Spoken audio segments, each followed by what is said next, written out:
Hello there, a very good evening to you. You're live here on GHOne TV. It's now time for News Tonight with me, Natalie Fort. Coming up this evening, National Pensions Regulatory Authority, NPRA, gives SSNIT the green light for the sale of 60% stake in 4 hotels to Rock City Hotel, owned by a Greek minister, Bryan Acheampong.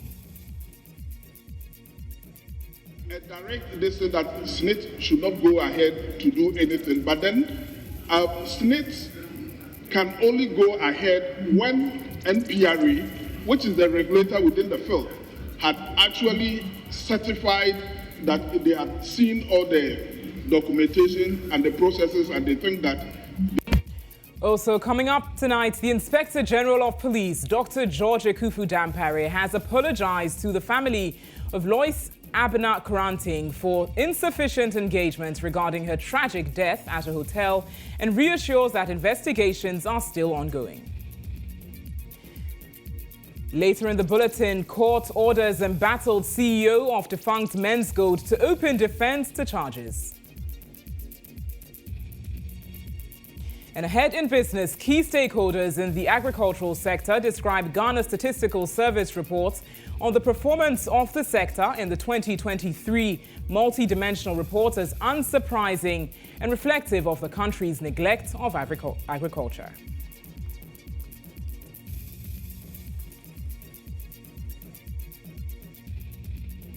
Do stay with us here on News Tonight. We've got the details of these stories and much more news.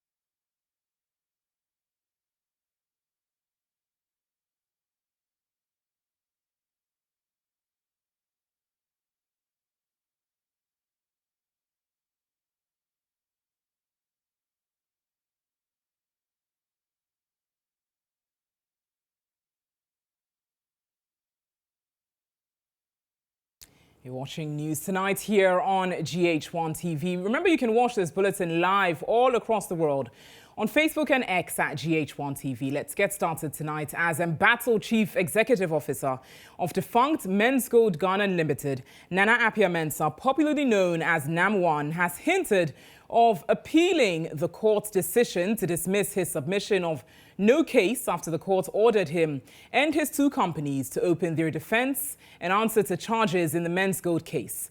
The court, presided over by Justice Ernest Owusu-Dapaah, ruled that prosecution, through its 9 witnesses, have been able to establish prima facie evidence against them in 36 out of the 39 counts. EIB's legal affairs correspondent Murtala Inusa has more. It is now official. Nana Acheampong, NAM1, and his 2 companies, Menzgold Ghana Limited and Brew Marketing Consort, will have to mount defense to some 36 counts. This was after Justice Ernest Owusu-Dapaah has found as a fact that prosecution, upon calling 9 witnesses, have made a prima facie evidence against NAM1, for which reason the court ought to hear from him, or he had to mount the witness box and offer explanation. Analyzing the prosecution witnesses who have come to court and what they have said in relation to count 1, which has to do with selling gold without license, count 2, deposits taken without license, and also the count of NAM1 defrauding by false pretenses, including fraudulent breach of trust and money laundering, among others. The court was of the considered view that witnesses who have come to the court have been able to explain to the court or raise doubts or raise questions for which NAM1, the chief executive officer of the defunct Menzgold, ought to answer. This decision lasted for over 3 hours, which involved 110 pages. Of course, it was a very, very extensive and a detailed ruling by Justice Ernest Owusu-Dapaah. So the effect of it is that prosecution led by the director of Public Prosecution, Mrs. Yvonne Atakra-Obobisa, have been able to make a case against NAM1 and his two companies involving the sum of 340 million Ghana cedis, for which Menzgold's customers are allegedly to have been victims of that particular incident. And in fact, one of the things that the court has been saying is also to the effect that NAM1 was able to use celebrities, beautiful ones of course, to allegedly induce the public to invest in Menzgold when they knew for a fact that they did not have license to do so. The accused person himself, NAM1, has been explaining to the media and said, look, the court has spoken, but he'll see his lawyers and he'll look at the options available, whether to consider appealing against this very decision. We disagree. We very much disagree. But it is worthy of note that the disagreement does not in any way erode our confidence in the judiciary and in the courts. Yeah, so I would speak with the defense legal team, and then we would consider and then explore all necessary rights to redress, under the parameters of rule of law. So, it's a win for Ghana, it's a win for rule of law. We have always maintained that we are not guilty, and we still stand by that. And listening to the lengthy ruling, certain keywords were very essential, and they were like consistent. So for example, there were words like presumption, we presume, it appears, it looks like, it seems. What that tells me is that it's just like viewing it from on the face value, right, and not necessarily going into the fact of the matter. So I wouldn't also want to go into the merit or the demerit of the matter, because this is just the prima facie, which is like looking at it on the face value. So well, it could be a mirage, and this is just one person sitting down looking at it. So yeah, once we disagree, the law permits that we can always take it to an appellate court, or the legal remedies under a legal dispensation can be exercised. And so we would go back to the drawing table, in an attempt to defend ourselves, and then to affirm and then get a court to proclaim our innocence to the whole world.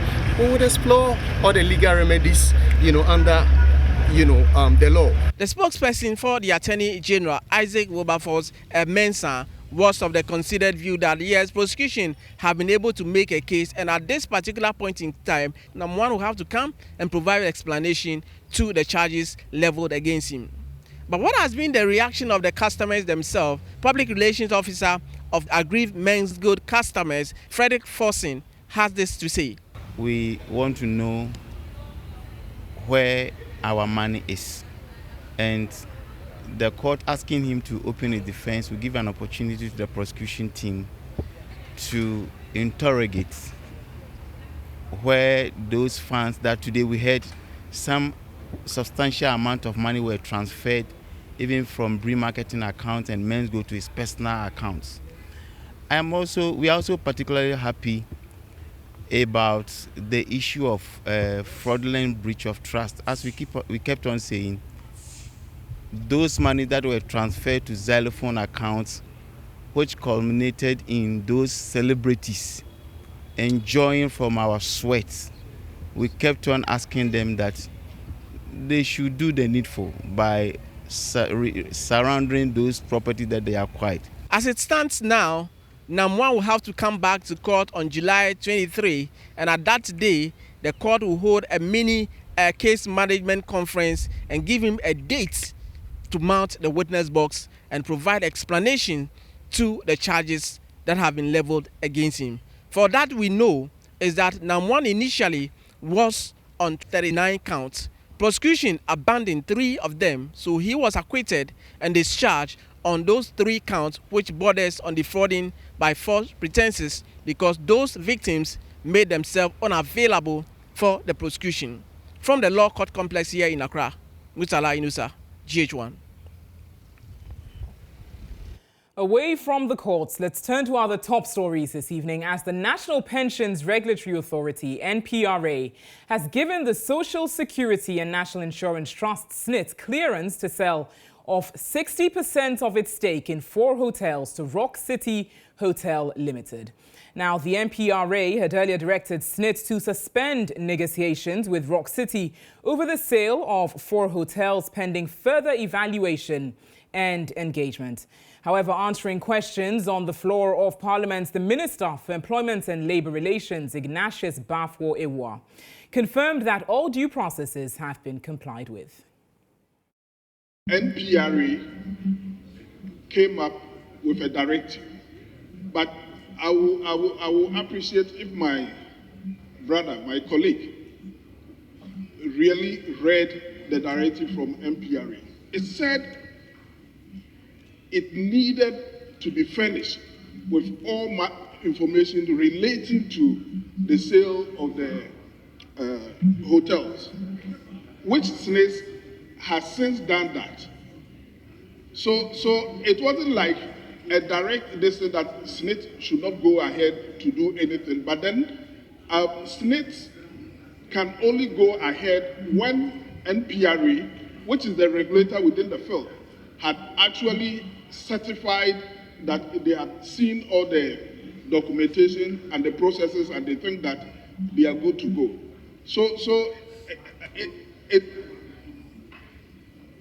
Well, Honorable, please conclude your answer. Yes. So, as a minister, I can tell you on authority that NPRA has since indicated that they had seen the processes and they think that SSNIT can go ahead. Well, meanwhile, MP for North Tong, Samuel Okujeto-Ablakwa, a lead advocate against the sale of these hotels, has challenged the NPRA to publish documents to support their approval for the deal to continue.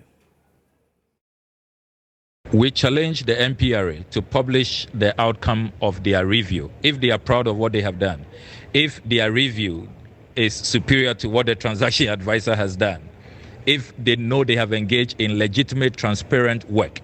They should publish the review that they have done, subject it to public scrutiny, and let us see that indeed this transaction is above board. They cannot do it because they know they are engaged in insider dealing. We are going to stage the biggest demonstration on this matter across the country. The resistance will continue. We'll work with organized labor. There will be strikes. There is absolutely no way we are going to allow this obnoxious transaction to continue. The Minister for Employment and Labour Relations is clearly taking the Ghanaian people for granted, and he is underestimating our anger. How can the minister tell us that the NPRA has given SSNIT the green light when, as we speak, the transaction advisor, Sam Capital, led by Dr. Sam Mensah, has issued a damning verdict on this transaction? What kind of review has the NPRA done? When the transaction advisor, remember we paid good money to the transaction advisor, $491,000, over 7 million Ghana cedis. If they won't listen to the transaction advisor, why are we spending so much money to obtain this advice from the transaction advisor? The transaction advisor is telling us that after reviewing this deal, they find that Rock City has been made an offer which other bidders did not have. Rock City has been allowed to pay half and then spread the half over a 24-month period. An insider dealing, clear bias, clear discrimination. Other bidders didn't have that. The SSNIT pre-qualification criteria is that bidders should have a bank guarantee. Rock City doesn't have a bank guarantee. Rock City, according to the transaction advisor, doesn't have the source of funding. So what kind of green light is the NPRA giving? Clearly, these are government officials determined to sell these hotels, including profitable hotels, to their colleague in government. We are not going to accept this. And I want to serve notice that we are going to engage in nationwide demonstrations. We are going to collaborate with organized labor. There will be a grand resistance. There will be strikes. There will be demonstrations all over our country. And we are not going to allow this blatant, nauseating insider dealing to continue. I mean, look, we dare NPRA to publish the work they have done, the so-called review they did.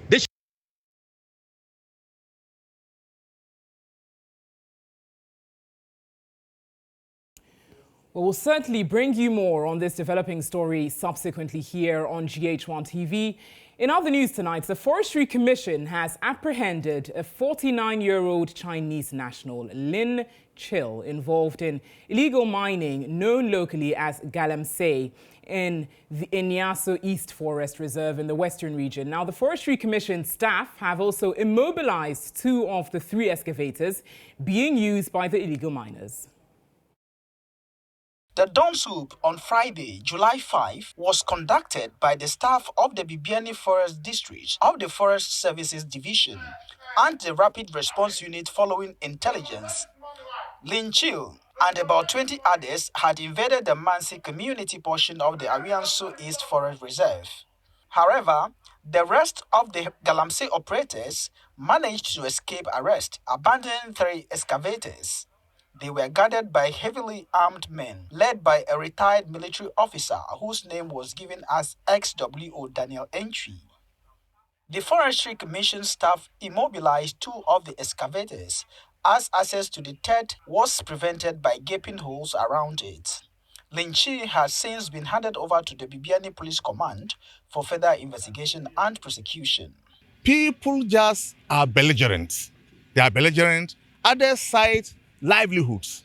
But you see, if you want to continue to cite livelihoods, then you are saying that anybody at all in search of livelihood can engage in any kind of illegal activity. Livelihood can never be an excuse. There is a proper channel to do mining. And if you want to do mining, you know the institutions to go through to do proper mining. But the forest reserves are gazetted for a specific purpose. And that purpose is what we are protecting. In November of last year, the Forestry Commission arrested 9 individuals, including the chief of Mansi, Nana Kwame Sobri II, for engaging in illegal mining activities within the Arianso East Forest Reserve. The suspects were handed over to the Western North Regional Police Command for further investigations, but were later released on bail. According to the police, the delay in prosecution was due to advice from the Attorney General's Department on the case docket. The Commission has appealed to the Attorney General's Department to expedite action on the case docket of the 9 suspects, including the Chief of Mansi, to facilitate prosecution. They have been the training programs with the judiciary to invite them to support this fight. So they are already doing it. They are adding an appeal to make even the penalty stiffer so that people who want to engage in similar actions will be deterred.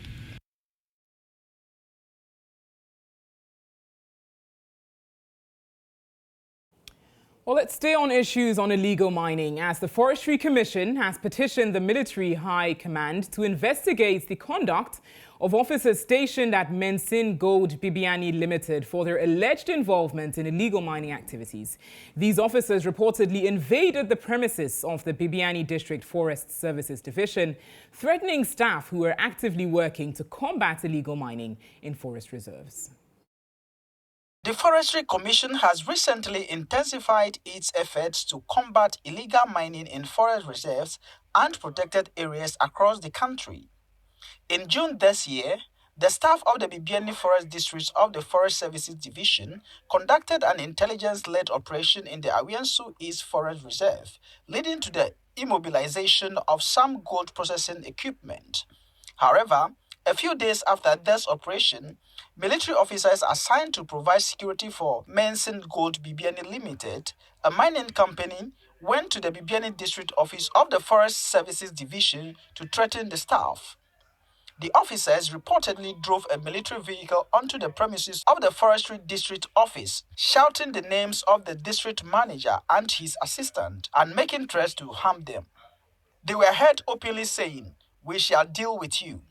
A Toyota Tundra vehicle, occupied by some unknown men including XW Daniel Entry, was parked just outside the entrance of the Forestry Services Division office, believed to be accompanying the military men.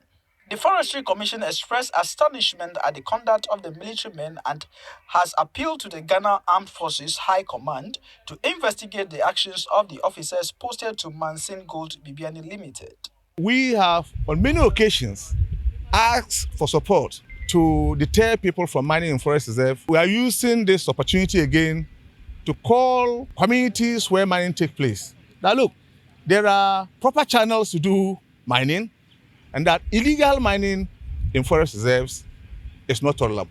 The commission reminded Ghanaians that the fight against illegal mining in forest reserves requires a concerted effort from all sectors, especially the judiciary and law enforcement agencies.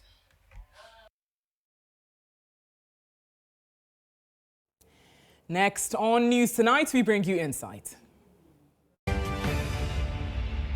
Insight is brought to you by Pepsodent Herbal for strong teeth and gums and Pepsodent Charcoal for natural whiter teeth.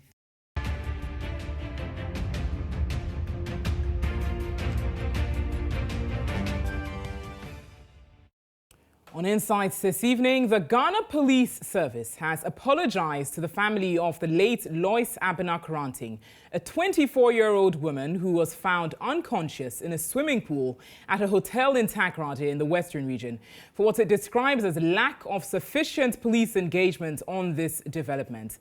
This follows earlier complaints from the grieving family indicating that the police had not communicated the results of an autopsy that was carried out and concerns of no arrest a month since the incident occurred.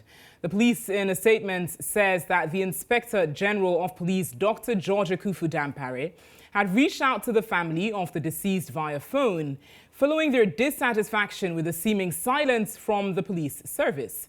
The statement further indicated that the IGP assured the family of justice and constant updates on the unfortunate incident. The police, however, says a verbal autopsy indicates that Lois died as a result of asphyxia, severe pulmonary edema, and drowning in a pool.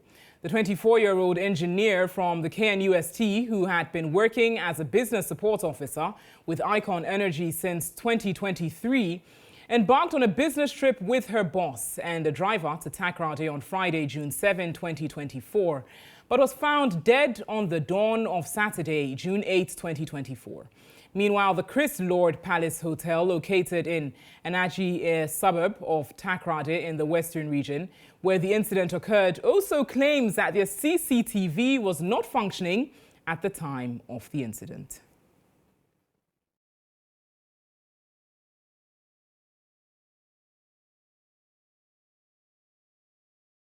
Security analyst on this rather troubling development. That's Richard Kumado, security analyst, joining us. Good evening to you, sir. Thank you for joining us here on News Tonight. Now, first of all, we've had the police putting out this statement following complaints from the family that they haven't had enough engagement from the police and updates from the service on this issue, which occurred over a month now.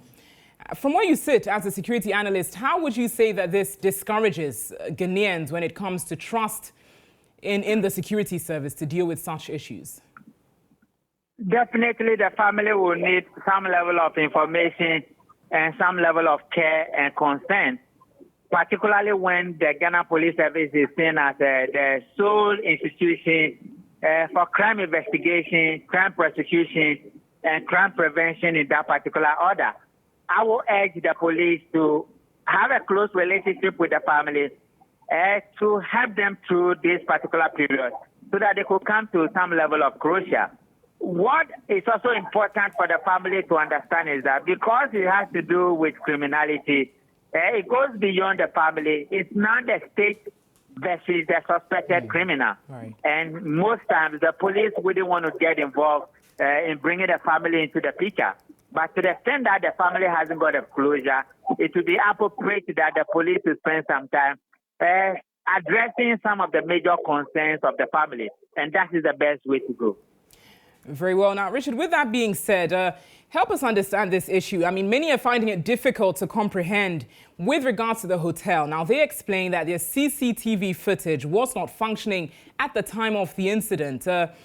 How exactly do you feel like this plays in terms of the entire incident? And is it some form of negligence with the operations of the hotel to ensure that their CCTV is working?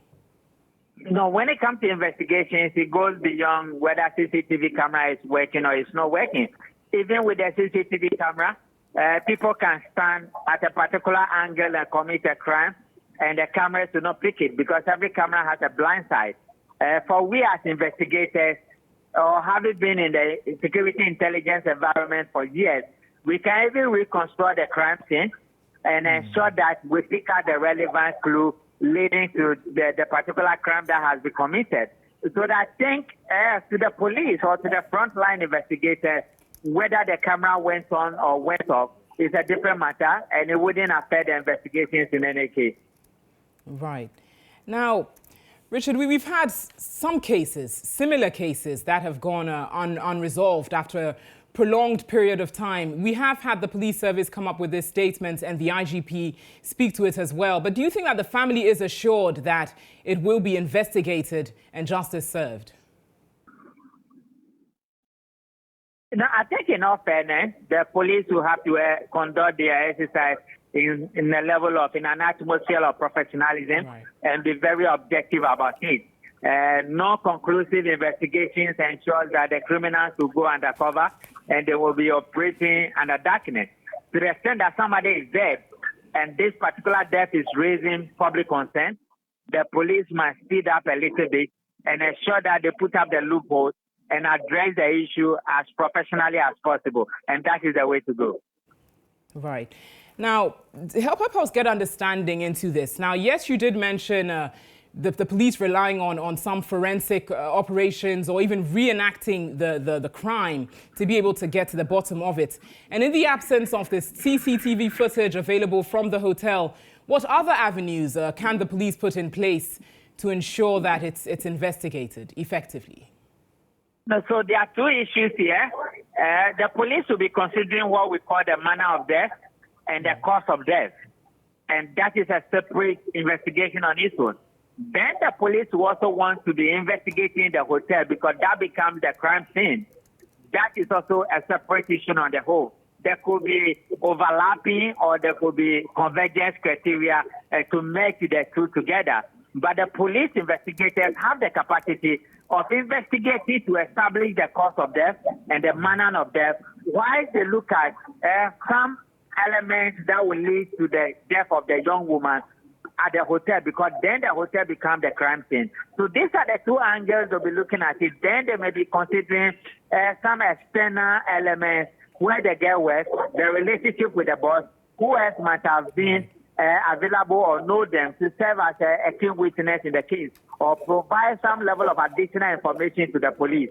So the police have all these at their disposal, and I don't think they lack the capacity. What normally happens is that it takes a little bit of time for police to conclude many of these investigations, and that is where the issue is. Once it takes a little bit of a time, families get agitated and they may think something untoward has happened. I will urge the police to speed it up a little bit, exhibit high levels of professionalism, and conduct the whole investigation in an atmosphere of care and, fairness, and ensure that the right thing is done at all times.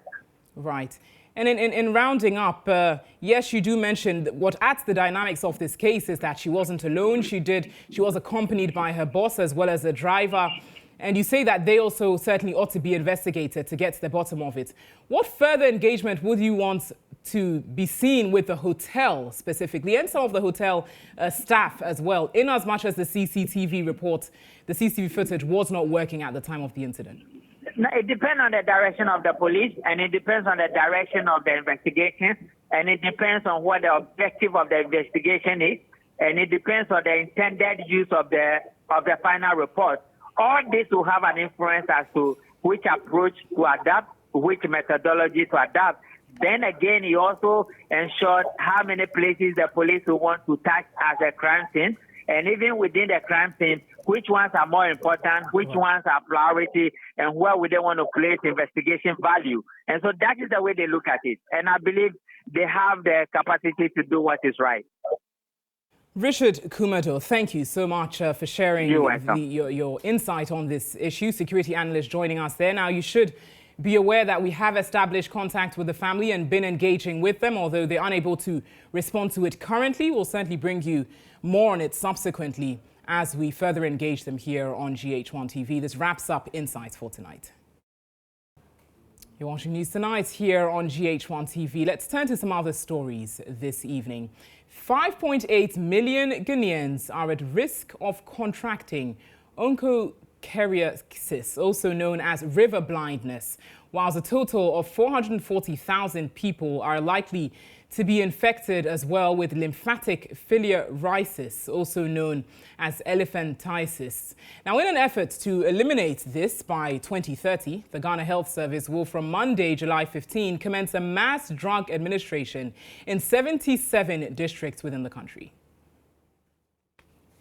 The two-week event, which ends on 26th July, seeks to reach 5.8 million people who are at risk of river blindness with treatment, as well as 440,000 people who are at risk of lymphatic filariasis. The administration of the drugs will be done from age 5 and above, with the exception of pregnant women in 15 regions. Lymphatic filariasis, or elephantiasis, is endemic in 116 districts in Ghana, and currently the transmission of the infection has been interrupted in 109 districts.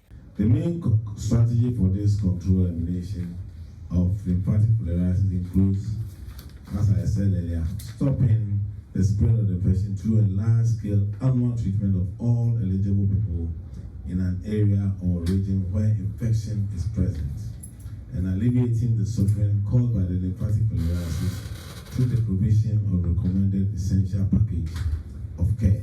In Ghana, 140 districts are endemic for onchocerciasis. Although considerable progress has been made in the control of the disease, there is still an enormous task ahead to achieve the global target of elimination by 2030. Hence, the Ghana Health Service is using the annual mass drug administration, which is community-directed treatment with ivermectin strategy. We have the challenge in the country that there are NTDs or neglected tropical diseases in the country that are endemic in a number of the districts.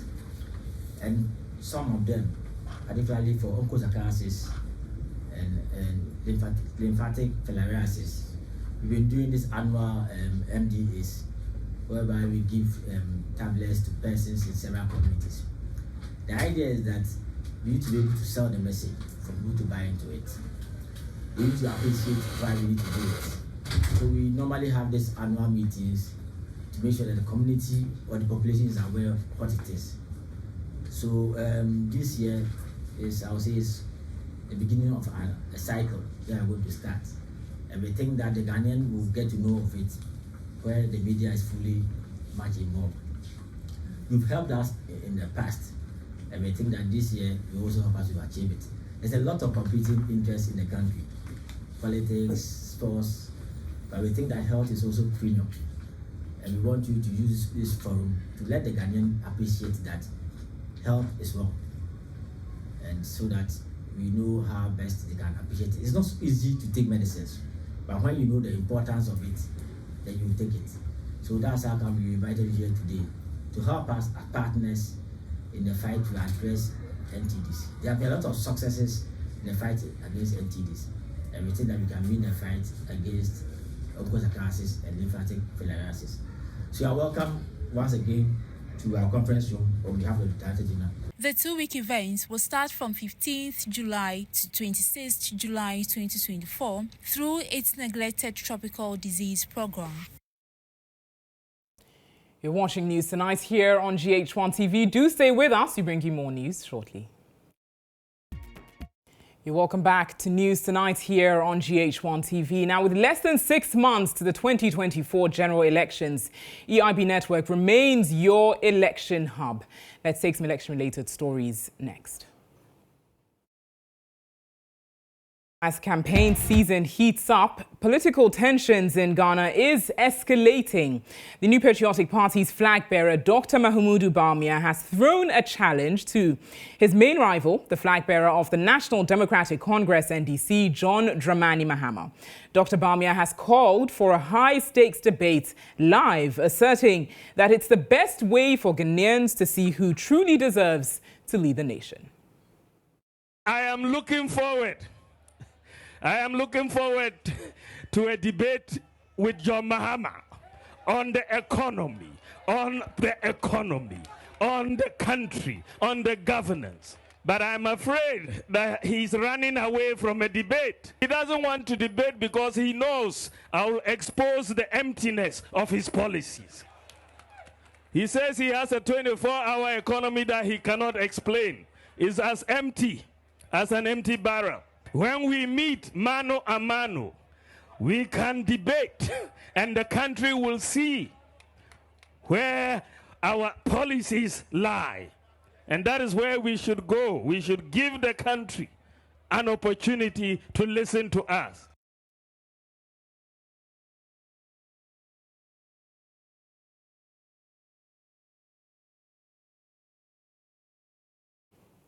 Well, Deputy National Communications Officer of the NDC, Malik Basintale, responded to this earlier on GH Today. 2020, President Mahama called for a debate. His party, together with his boss, Akufo-Addo, they wrote a letter telling us they will not engage in a debate. You remember, Sewa? We are fully ready for any debate. Okay. We have been calling for it. We called for it in 2020. He, with his boss, they ran away. If they want it now, we are ready. But I should first meet you media people. You need to ask him questions before he comes to us. Don't give.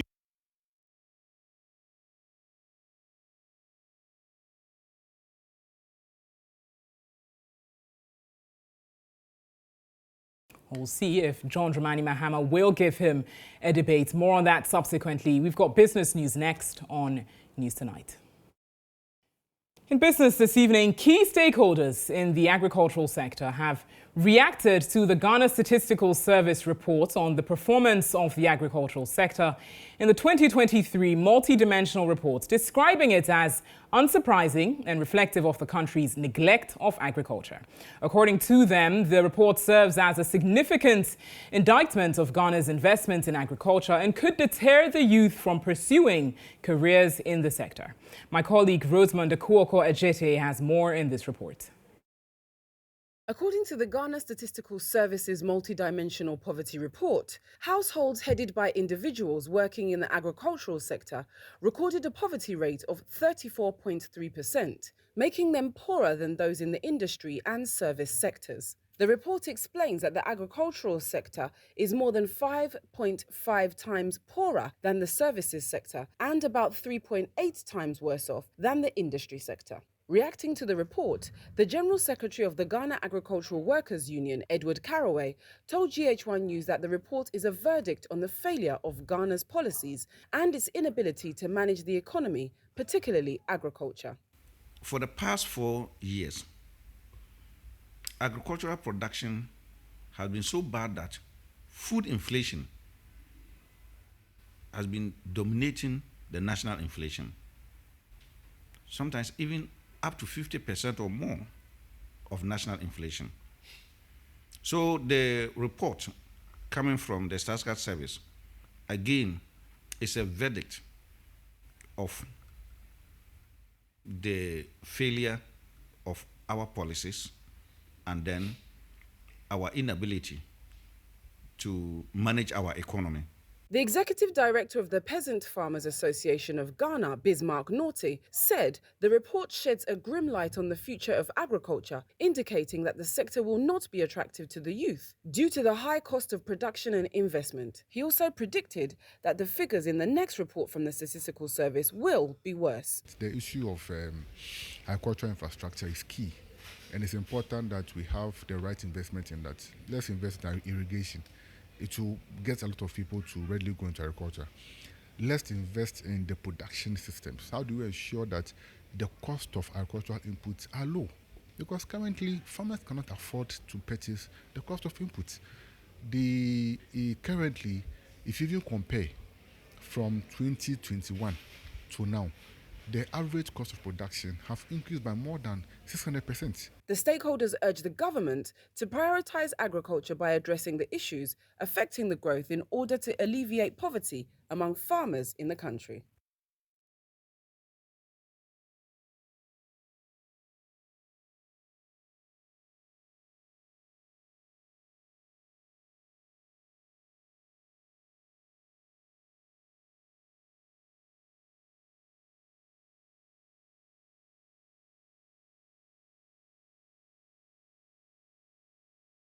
Away from agriculture, the Minister of Works and Housing, GHOne, has reaffirmed government's dedication to finishing numerous abandoned affordable housing projects scattered throughout the country. Speaking during a working visit to some stalled and ongoing housing projects in Adenta and Amrehia, GHOne said government is collaborating with the state housing company and private developers to finalize these projects. He added that the ministry is working assiduously to make mortgage facilities available for the average Ghanaian to afford these houses. Following an inspection of a housing project in Adenta, the Minister for Works and Housing, GHOne, stressed that the government will ensure that resources invested in the project are not wasted. We've made the point over and over again that we should not allow the little resources that we have that have gone into projects to be wasted. We need to finish them and put them to use. Just to make a low point that the contractors or the private entities that we are bringing into these projects, we are not selling the projects to them. I noticed, for example, that after Monday, there were those who were of the view that we are selling these projects to private contractors. We're not selling to private contractors. We're inviting private sector in to work with us to complete. So here there are private subcontractors who are working with state housing to finish it, and then they will sell it to the public. In a move to address the existing housing deficit in the country, the State Housing Company Limited is constructing close to 500 housing units within the Adenta municipality and Amrehia, with over 250 completed. The sector minister advised the building firm to work on providing mortgage facilities to enable the average Ghanaian worker afford these houses. Currently, we've concluded engagements with the Association of Bankers, and we are moving forward to engage the Central Bank, the Chief Justice, and the Ministry of Finance on what they can do to make it easier for the banks to underwrite more mortgages. The pension funds as well have expressed their interest, so that the combination of those interventions on the demand side also now help the banks to get funding, long-term cheaper funding, to give more mortgages to people. That's where a young 25-year-old person coming out of school can get an affordable house, 2-3 bedroom at a good price, and then can get a mortgage of over 15-20 years and be able to purchase that property. On his part, Managing Director of the State Housing Company Limited, Bryan Acheampong, outlined what the buildings consist of and the timelines for completion. About 70 units, that's made up of 1 bedroom, 2 bedroom, and 3 bedroom. It includes shops. It actually includes a swimming pool and basketball court as well. This is right in the heart of Adenta. It is now available for sale to the general public for those who are interested. So this is where we are. You already saw that when we went in, we basically had to strip the building down and start basically from scratch.